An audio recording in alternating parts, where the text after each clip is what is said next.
Financially raw, real, authentic wisdom with Lourens Oberholzer from Retire Rich and Happy. We're going to talk about understanding disability cover. So the episodes that we're doing now, or the shows that we're doing now, is about understanding life insurance a little bit better. So I've done a talk about severe illness. I did a show on that to understand severe illness a little bit better. So if you want to know what severe illness is all about, you can go to the YouTube channel. Also, last week and the week before, we spoke about life cover, which is if you die, what happens? And we had quite a bit of interaction and questions from that. Today, we're going to talk about disability cover. So what is disability cover? So it is a cover that will pay out either a lump sum or an income on a monthly basis in the event that you become temporarily or permanently disabled from doing your job or earning an income for the rest of your life. So it has to be permanent. Now, it can either be an income benefit that pays out on a monthly basis, but it also includes like an impairment benefit as well, which covers you not just for your occupation, but for you as a person as well. Okay, so that's basically disability. It's something that covers you financially if, as a result of an accident or an illness, you cannot work and generate an income, or your normal functions as a human being has been impaired. And we'll talk a little bit about impairment against occupational disability now. Now, there's two types of basic types of disability. The one is capital disability. Now, capital disability is a lump sum that pays out. And the second one is income disability or income replacement. So that is an income that gets paid to you every single month, and that is to replace any income you've lost as a result of your disability. So those are the two main types of disability. I'm going to talk about capital disability first, and I think we're sort of going to take the rest of the show to talk about capital disability, and then next week we will talk about income disability in more detail. Today's show is going to be the basics. We're not going to go into the nitty-gritty technical details of disability. I think that's a little bit over the top at this stage. We're going to focus on the basics. So let's look at capital disability. So the first thing you have is you've got occupational disability when you look at capital disability. That covers your occupation or your ability to have an occupation and earn an income from that occupation. Now, in the past, you had three types of occupational disability. The first one was what we call total disability. So total disability meant that you are disabled from ever doing any kind of job again. So that was the worst kind of occupational disability, because you could be a brain surgeon, get into a car accident, be totally mentally impaired, but you can still be a street sweeper or a janitor or something like that, and you wouldn't be totally disabled. Yeah. So you wouldn't be able to claim. You can't be a brain surgeon anymore, but because you can do some kind of work, you wouldn't have qualified for a claim. Okay, so that was total disability. So that was the worst kind of disability you got. Then you've got occupational disability. So occupational disability said that you have to be permanently disabled from doing your job or a similar kind of job. So it's not just yours, but something similar. Let's take the brain surgeon scenario again. The person can't be a surgeon anymore, but he could potentially become a lecturer and teach people about medical science or whatever the case may be. Therefore, technically, from an occupational disability point of view, you won't have a claim for disability. So that is the occupational disability side of it. So again, not ideal, because they could always say, but you can still do this, and therefore they won't pay out. And then the last one was what we called own occupational disability. So that covers you for your specific occupation. So if you're a brain surgeon, if you cannot operate as a brain surgeon anymore, they will pay out. Doesn't matter if you can still be a lecturer, doesn't matter if you can be a street sweeper or a janitor, as long as you cannot do your job that you were qualified for, you will get a payout. Okay, so obviously that was the best of the different disabilities. Now, can you choose like which one you want, or is it like Yeah. determined? No, so what happens is when you applied, and again, this is why we tell people that you have to look at your risk, not beating what you've got, but looking at what you need first. Because when you apply, you choose which kind of disability you want, whether you want total disability, occupational, or own occupational. And this is where things were manipulated a lot of times, because obviously total disability is much cheaper than own occupational disability. Yeah. So a financial advisor, a policy salesman, a life insurance salesman, they would sit with a client and say, but listen, you've got 2 million disability cover on your existing policy. You're paying 300 Rand a month. We can give you 2 million disability cover on a new policy. You're going to pay 200 Rand a month for the same amount of cover. And then the guy goes, oh, that sounds good, and he moves. But they don't explain that now he's covered for total disability, no longer own occupational disability. Now that I think about that, that's like what I said, you have to know where your money goes and know what you're covered for. Because it's the truth, the insurance reps or the salesman, they don't give you the fine print. They just want to sell something to you because they make a commission. Yes. That's what I want. That's what they want to do. But yeah, so I think you have to be certain and be sure. Okay, this will benefit me. And that's why our approach is, and why we say we're an education company first and an implementation company second. We first have to make sure that the client, the person, understands exactly what these things do through an education process, and then we implement what is right for them through the implementation process. Okay, so capital disability or occupational disability is always linked to your occupation. Now, this is another thing. If your occupation changes, you need to inform the insurance company that your occupation has changed. It's specifically if it is a different risk. So let's say, for example, you were a lecturer at university and now you decide to become a racing car driver. So obviously the risk as a racing car driver is much higher than as a lecturer. Also, if you have own occupational disability as a lecturer, you stop doing that, you become a racing car driver and you become disabled. You can't be disabled from being a lecturer because you weren't a lecturer. You didn't have that occupation. So technically you cannot be occupationally disabled because the occupation you had is no longer there. Does that make sense? Yeah. So it is important to inform people from an occupational disability point of view. Also, you must understand that you cannot be occupationally disabled if you are unemployed. So that's another problem with occupational disability on its own, is if that person gets retrenched, he doesn't find a job for a year, he technically cannot claim under occupational disability because he doesn't have an occupation to claim against. So these things have to be looked at every time a major change happens in your life. Okay, so just a question. So if you get retrenched and you can't pay the disability cover, will that policy stop completely and wait for you to get another job, or will it just go away? Yeah, so what will happen is, if you don't pay your premium, you're not covered. So they give you a little bit of a grace period, usually about a month or two, that the policy will still be in force, although it's sitting in arrears. So if you then have a claim in that month or two, you first have to pay in the arrears to actually activate the claim. Okay. But let's say you can't pay it for more than 2 months, then the policy will lapse, which means your cover will cease. When you then want to apply for cover again, you start working again, you can either reinstate the existing policy, but then you have to pay in all of those arrears premiums, or you can take out new policy.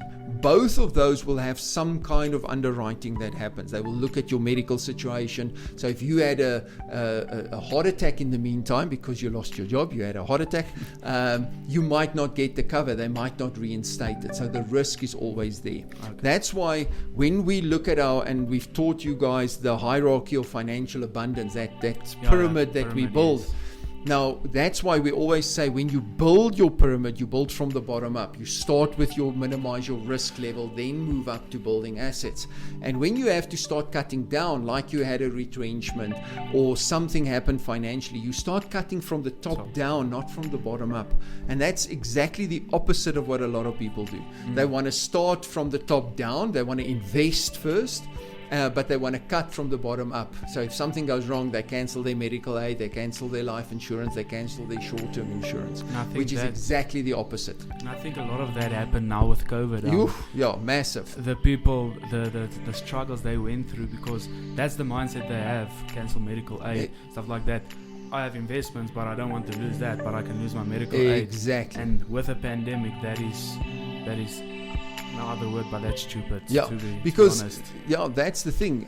With risk cover, it only has to happen once, and then financially you're ruined. I always say it's like a parachute. If you don't have it the day that you actually need it, you're probably not going to need it again, because that's all she wrote. So very important to have your risk in place. Now, if we look at the occupational disability again, occupational disability can only pay out once permanency has been established. So this is where we talk about the capital disability, the lump sum that pays out. So it has to be permanent. So that disability of yours has to be proven to be permanent. You will never recover from it. So if you get into a car accident and you lying in traction in hospital, you can't work, but it's not a permanent thing, you will recover, you don't have a capital disability claim. Now that permanency is usually established after about 6 months, depending on how quick they can establish permanency. So for example, if you become a quadriplegic, so you get into an accident, you break your neck, you're a quadriplegic, chances that permanency will take 6 months to establish is very slim. You might be able to establish permanency after 2 months or 3 months already. But typically they use a 6-month waiting period to establish permanency, and then they will pay out the lump sum. Okay, so that's very important to understand. Also with occupational disability, it either pays out 0 or 100%. There's nothing in between. So it's not like you are partially disabled. It's you're either disabled or you're not. Okay, and that also creates a lot of difficulty sometimes for people, because they lose the use of one arm. So they're not 100% disabled, therefore they don't have a capital disability claim, and then they get no payout. And that's where the second part comes into capital disability, and that is what we call impairment cover.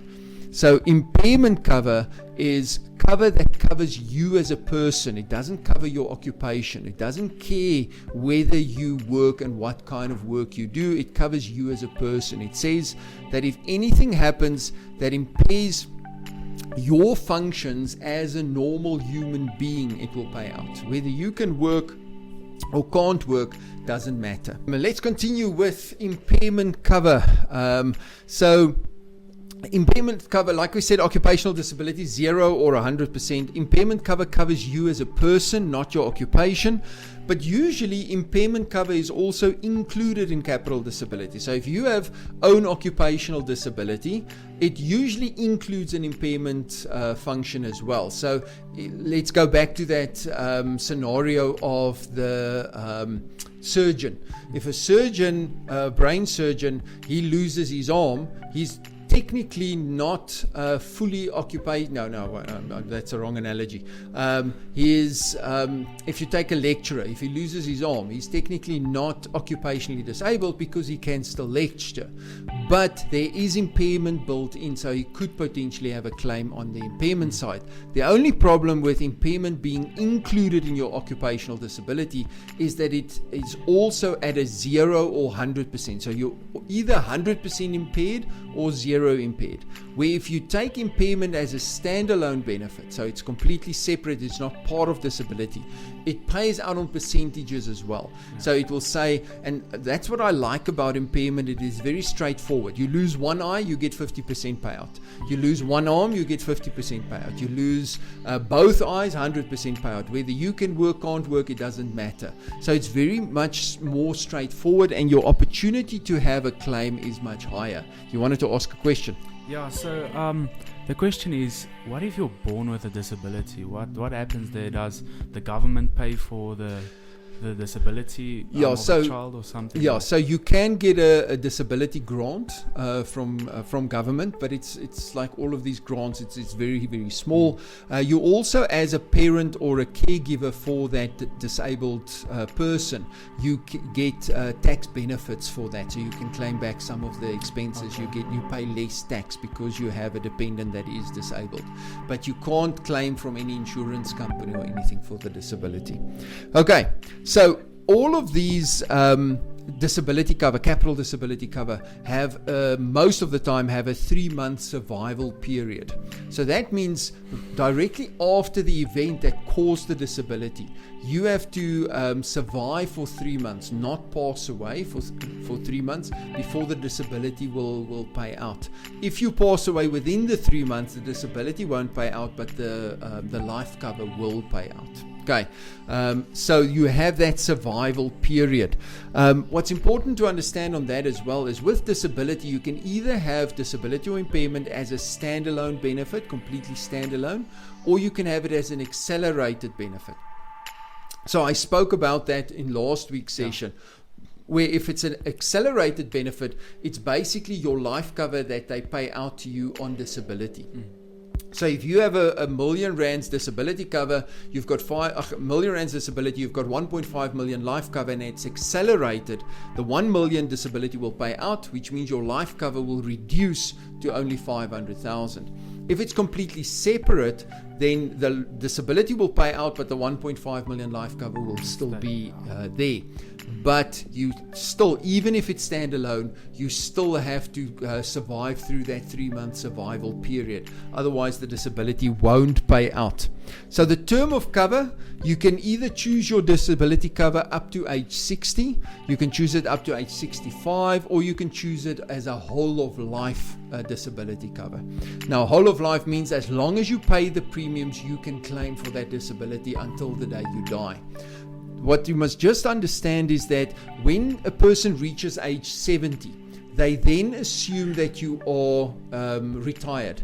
So then it will transfer from occupational or own occupational definitions purely to a functional impairment definition. Because remember, you can't be disabled from an occupation if you don't have an occupation. Pensioner is not an occupation. How do you retire, or how do you become disabled from being a pensioner? Okay, so after age 70, it becomes impairment definitions. Okay.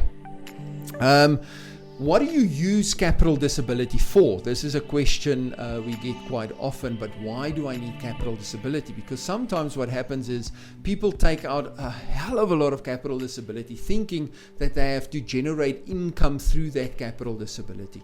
Now, you can do that, but ideally you want to do income protection, and that we'll talk about next week, to replace the income that you've lost. What we use capital disability for when we do our risk assessment mostly is for covering the debt that you have, so that if you become disabled, your debt is sorted out, you don't have to pay for that anymore. And secondly, to prepare you for changes to your lifestyle. So change to lifestyle benefit. That is changes that you have to make to your lifestyle as a result of your disability. You might need to get a new bed, a bath, a wheelchair, have to build ramps at home, all of those kind of things. You might need medical equipment to be brought in, a special bed, all of those kind of things. The problem is a lot of people don't prepare for change to lifestyle specifically. So now they get disabled, and the money that was supposed to generate income or pay debt is now used to do that change to lifestyle. And then they sit with a situation where they either still have debt or they don't have enough income to sustain their standard of living. So when we look at change to lifestyle, a lot of people say, but how much do I need? Which is an impossible question. I mean, we don't know what disability you might have and how much it's going to cost. So what we do as a rule of thumb, we work on about 2 times your annual salary for an amount for change to lifestyle. The reasoning behind it is your income usually determines your standard of living, which will determine how much it's going to cost to change that standard of living. Okay, so that is capital disability. The entry age, at what age can you get capital disability? It depends from company to company. Different companies have different rules. Usually you can get capital disability from age 18 or 19. Some companies start at 18, most start at 90. and then you can still take out capital disability up to age 60 approximately. Impairment you can take out up to age 65 with most companies. Yes. Sorry. What is the age you recommend you should take disability cover? If you like get a job now out of school, what age do you I recommend? think you need to start doing your risk planning and getting your risk foundation set the moment you start working. From when you get your first income, you have to start looking at what is the risk that I need to cover.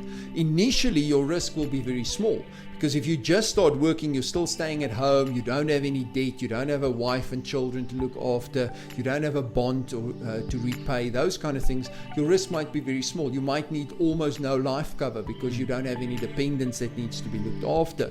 Your disability, you don't have any debt to pay, but you need some change to lifestyle. But the income that you're getting, you need to replace if something happens to you. So income disability. And then severe illness becomes an issue, so start with that. So as quickly as you can from when you start working, start your foundation, build it, and then start tweaking it as you go along. Because the earlier you start, the cheaper it's going to cost you. Somebody of your age will be negligible to get the cover in place. So it's not a big expense. Where somebody that's already in his 40s or 50s and they now have to build their foundation, it is hell of expensive before they can even start looking at investment. Yeah, so I think that's actually important. If you have income, I recommend you get that, because you're still you might be living with your parents still. You don't want to be a burden for them. So then you can take the disability cover so that you have that income protection, that your parents can use that money to support you. Exactly. Exactly. I mean, I've seen young people get into a car accident or motorcycle accident, and then they become a burden on their parents for the rest of their life. Their parents are stuck with this. 96% of people can't retire or can't maintain their standard of living. So now those parents are already financially strained. Now they have a dependent for the rest of their life. It's a massive problem. Two more things. The first thing, it is any benefit from capital disability is a tax-free payout. So it pays out tax-free. Okay. So if you have 2 million disability cover, you will get 2 million payout. You don't have to pay tax on it. That's a question I get a lot. Also, a lot of people look at it, especially people with families. They tend to think that disability is not that important, but if I die, my family needs to be looked after. Yeah. But if you really look at the impact on the family, a disability is a worse impact on the family than death. And I know it sounds horrible, but think about it this way. If a person passes away, the husband or the wife passes away, they are not there anymore. So the family, as difficult as it is, that family unit can move forward. The husband can marry again, the wife can marry again, etc., etc. Yeah. So that family unit can move forward. If a person becomes disabled permanently, the family unit is stuck in that situation. They have to deal with that situation on an ongoing basis. They don't deal with the grief and then move forward. They have to carry that with them, which is a much bigger financial impact than when somebody passes away. So never underestimate the importance of disability cover. And I think with our younger generation, people who finished matric now or are still busy with matric, we tend to think we can't get disabled. So we have that mindset. We tend to think that, not going to happen to me. It's not going to happen to me, and then it happens. Then you're in trouble. You don't have any life cover. Your parents might have to take out loans to support you. Exactly. And then you have a load of debt. Yeah. So it's not just you could become a burden, but you put your parents in a very difficult. Because remember, your parents they will sell their house to look after you. You don't want them to be in that situation. Okay, so guys, that is us for today. Capital disability. Next week we're going to talk about income protection. I want to thank Vernon for being here. I really enjoyed having you in the studio and having somebody to chat to. Thanks for being here. Hi guys, Lourens here. Thanks for watching this video. I hope you found it informative and you got some benefit out of it. Please add in the comments any questions you might have or any other topics that you would like me to talk about. Please subscribe to our channel, hit the bell button so that you can get notified of any new videos that we post so you don't miss anything. Thanks guys, see you around.